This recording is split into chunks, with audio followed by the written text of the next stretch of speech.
Hello' viewers, আজি মই তোমালোকৰ বাবে লৈ আহিছোঁ হাই ছেকেণ্ডেৰীৰ ফাৰ্ষ্ট ইয়াৰ আৰু ছেকেণ্ড ইয়াৰ কিছুমান গ্ৰামাৰ কাৰেক্ট টেন্স লৈ আহিছোঁ। এইবিলাক 2009 চনত আহিছে পৰীক্ষাত। হাই ছেকেণ্ডেৰী ফাইনেল আৰু ফাৰ্ষ্ট ইয়াৰ কুৱেশ্যন পেপাৰত তোমালোকৰ এইখিনি আছে। এইটো অকল হায়াৰ ছেকেণ্ডেৰীৰ কাৰণে নহয়, গ্ৰামাৰেই হয়। ক্লাছ 9, 10, 11, 12 এইবোৰ ক্লাছৰ কাৰণে কাৰেক্ট টেন্স একেই। তেনেহ'লে চাওঁ আজি কি দিয়া আছে। প্ৰথমটোৰ দিয়া আছে he kill in the battle last year. ইয়াত কি আছে? লাষ্ট ইয়াৰ বুলি আছে। লাষ্ট ইয়াৰ তোমালোকে জানা, যদি কোনো সেন্টেন্সত last day, last year, yesterday এইবিলাক থাকে, তেনেহ'লে সেন্টেন্সটো পাষ্ট ইনডিফিনিটত লিখা হয়। গতিকে তেনেহ'লে এইটো কি হ'ব? He was killed in the battle last year. He was killed, এইটো পেছিভ ভইচত লিখা হ'ব। চাওক, he was killed in the battle last year. পিছৰটো কি আছে চাওঁ। He read a book when I saw her.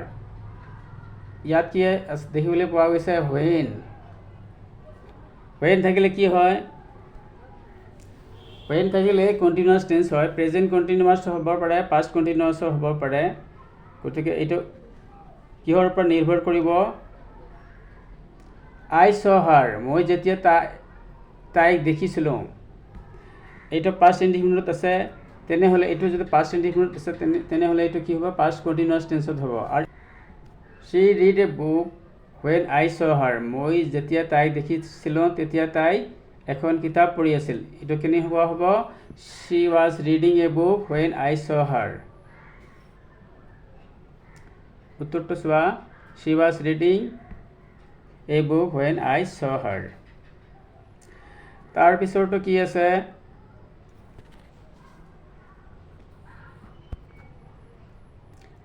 I return your money by next week.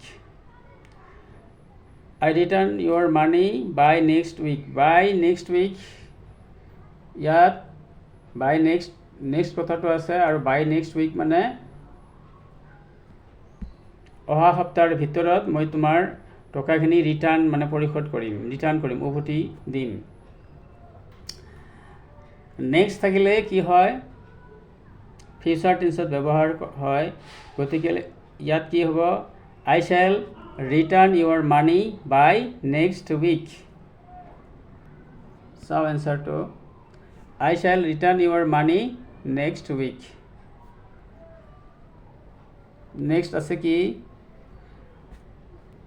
The price of all commodities go' up. The price মানে মূল্য, of all commodity সকলোবোৰ সামগ্ৰীৰ, গ' up মানে বৃদ্ধি হৈ আছে। এইটো কোন টেন্সত লিখিব লাগিব?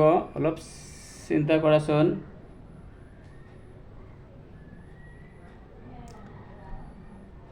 ইয়াত মূল্যবৃদ্ধিটো হৈ আছে, এইটো এটা অলপতে হৈ যোৱা ঘটনা। গতিকে অলপতে হৈ যোৱা এটা ঘটনা বুজাবলৈ প্ৰেজেণ্ট পাৰফেক্ট টেন্সত ব্যৱহাৰ কৰা হয়। তেনেহ'লে এইটো কি হ'ব? The price of all commodities, তাৰপিছত হেজ গান। ইয়াৰ পিছত কি লিখিব? হেজ গান। গ'টো কি হ'ব? গান হ'ব, GONE, গান আপ। চাওঁ উত্তৰটো। The price of all commodities has gone up. তাৰপিছৰটো কি আছে? She talks as if she know everything. তেওঁ এনেদৰে কথা কয় যে তেওঁ সকলোখিনি জানে। ইয়াত যদি কোনো সেন্টেন্সত এজ ইফ এইটো দেখিবলৈ পায়, তেনেহ'লে ইয়াৰ পিছত যিটো ব্ৰেকেটত ভাৰ্ব দিয়ে থাকিব, সেই ভাৰ্বটোৰ সদায় পাষ্ট ফৰ্মত লিখিলেই হ'ল। তেনেহ'লে ন'টো নিউ লিখিলেই হ'ল। নটো কি লিখিবা? Knew, KNEW।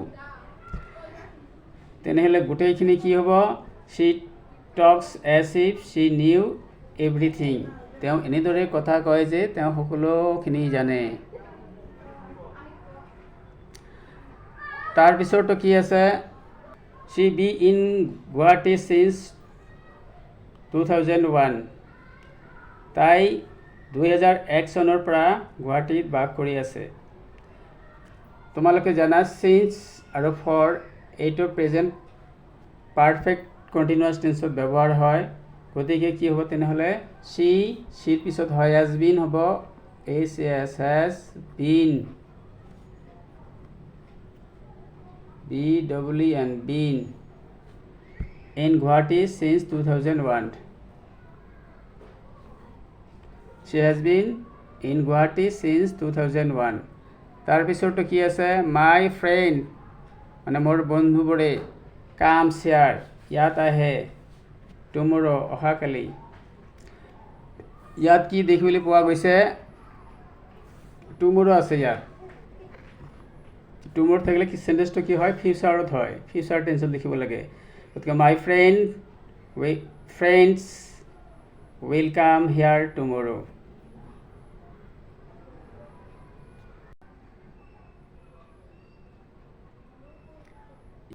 এইখন হ'ল ফাৰ্ষ্ট ইয়াৰৰ HS ফাৰ্ষ্ট ইয়াৰৰ প্ৰশ্ন কাকত কুৱেশ্যন পেপাৰ। এইটো আলোচনা কৰোঁ। এভাৰ বি টু দিল্লীত, তুমি কেতিয়াবা দিল্লীত আছিলানে? তেনেহ'লে এইটো কুৱেশ্যন কৰা বুজিছে। গতিকে have you ever been to Delhi, এইটো হ'ব।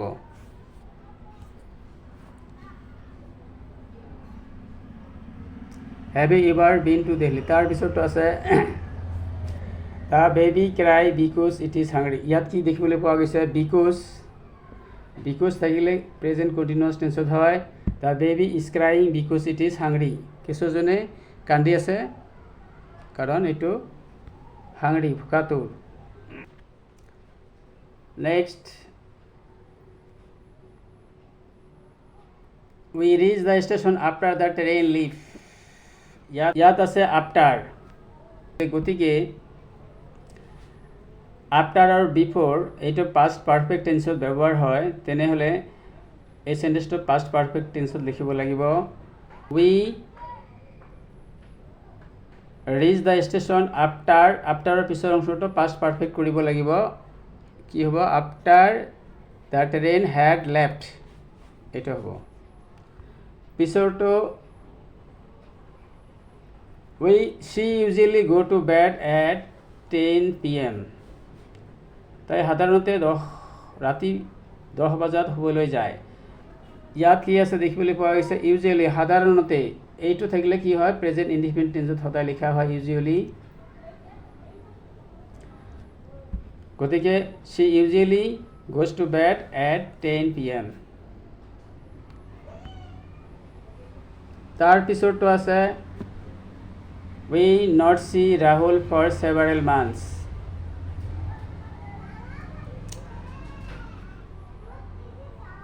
এইটো ভালদৰে বুজি লওক। ইয়াত কি আছে? ফৰ আছে। আমি জানো ফৰ চিন্স থাকিলে কি হয়? প্ৰেজেণ্ট পাৰফেক্ট কণ্টিনিউৱাছ টেন্সত ব্যৱহাৰ হয়। কিন্তু ইয়াত দেখা এই চেণ্টেন্সটোৰ নেগেটিভ আছে, নট চি, এই নট আছে। গতিকে এইটো নেগেটিভ, কিন্তু নেগেটিভ হ'লে সেই চেণ্টেন্সটো কেতিয়াও প্ৰেজেণ্ট পাৰফেক্ট কণ্টিনিউৱাছ টেন্সত ব্যৱহাৰ নহয়। গতিকে এইটো কি হ'ব? প্ৰেজেণ্ট পাৰফেক্ট টেন্সত ব্যৱহাৰ হ'ব। গতিকে কি হ'ব? প্ৰেজেণ্ট পাৰফেক্ট হ'লে উই have not seen Rahul for several months. My brother suffer from fever since last Monday. ইয়াত কি দেখিবলৈ পোৱা গৈছে? ব্ৰেকেটত ছাফাৰ দিছে আৰু এইটো চিন্স বা ফৰ থাকিলে কি চেণ্টেন্সত ব্যৱহাৰ হয় তোমালোকে জানা? চিন্স আৰু ফৰ এইটো প্ৰেজেণ্ট পাৰফেক্ট টেন্সতে ব্যৱহাৰ হয়। গতিকে কি হ'ব? My brother has been suffering from fever since last Monday. যোৱা সোমবাৰৰ পৰা মোৰ ভায়েকে জ্বৰত ভুগি আছে।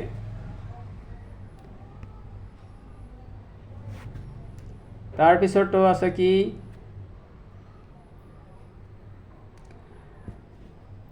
if I had been you I not agree to the proposal এইটো কন্ডিশনাল শর্তগত সেন্টেন্স if সেন্টেন্স যদি থাকে ইফালটো if এই ক্লজটো যদি কোন টেন্সত আছে had been গতিকে past perfect টেন্সত আছে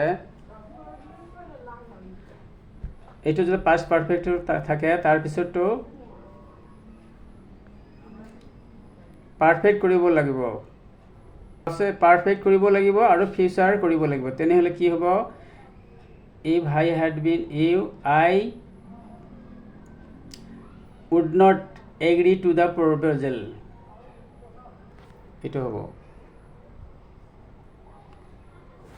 if I had been you I would not have agreed to the proposal